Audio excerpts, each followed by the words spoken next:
Hey, what's up guys? We are here. We're going to start working on the Polaris Sportsman.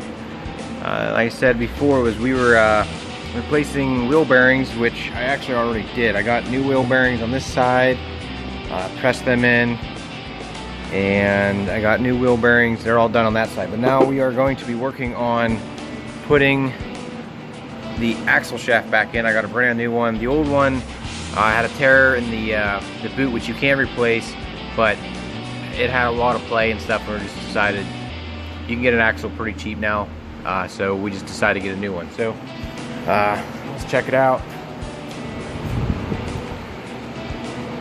Here's the new axle, nice and clean. As you can see, we're going to replace the air filter too. It's pretty dirty, and we have one on the way. They're pretty cheap too, so cheap insurance. But what I already did was on the rear end of the four-wheeler, I actually already put a little bit of grease and cleaned up the splines in there. And all this does is has a little ring, and you press it in there. And to take the old one out, all you do is you pull out really hard with it, and it pulls out pretty easily. This one was in there pretty good. It was I couldn't get it out, and I actually had to put pry bars very carefully and pry on each side evenly, and then finally just popped out, and then that was it. So I'm going to throw the new one in here, and then I'll show you. We'll start putting this the rear hub assembly, and we'll torque everything back down, and hopefully we'll drop this machine down and start working on the oil change. All right, guys. Okay, so we got the new axle in. Pretty straightforward. You just push it in there. I lubed everything up pretty good, but press it in there.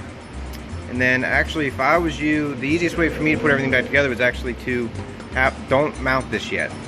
Don't mount the hub. Actually, just push the axle through here, through the bearing, and then just tighten it by hand. I just have this hand tight, and then it holds everything in.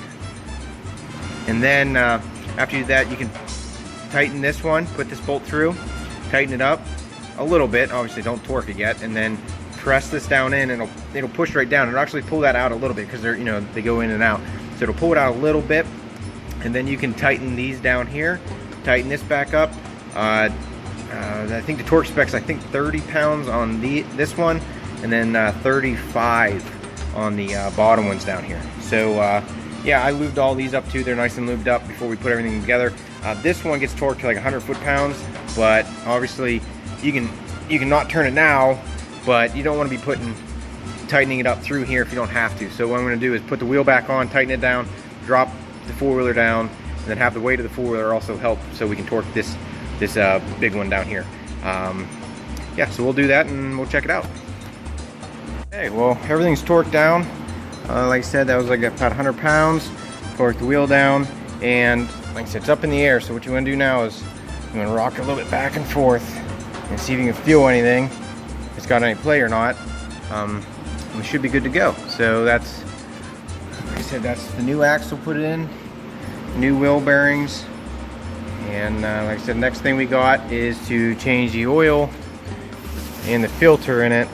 And he actually made a little bracket, and this quad holds a lawnmower battery, which gets the job done, I guess. But I'm going to clean up the battery too, because the terminals are pretty dirty, so we're going to clean that up. Like I said, needs a new air filter. I'm going to put a new plug and stuff in it too. But yeah, let's go over some of the tools you're going to need. I got my light here.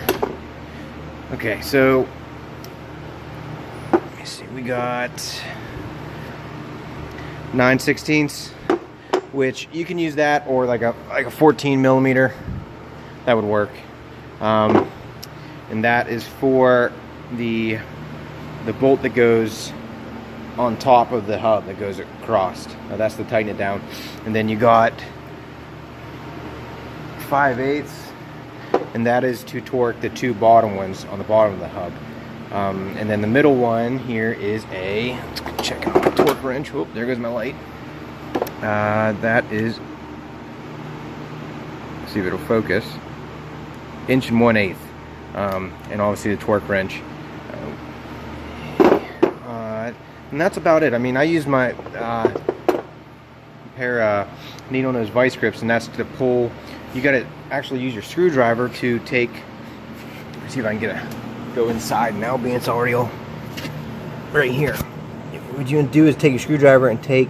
Once you pull this off, the big wash will come off with it, but then you got this little seal right here, and you can get your screwdriver in, be careful, and pry back on it to get it out. And then I use the needle nose vice grips to pull the bushing, I guess you would call it, out of it, and that's what actually holds the hub up in. Okay, you can see it there, and that's what I did for both sides, and that's why like I said, the vice grips. That's about all for the vice grips. I mean, you don't really need them. You don't even need vice grips. You just need a set of pliers. It's just that's what I had grabbed, and then yeah, the hammers are just to knock on a little bit just to make sure everything's nice and sealed up.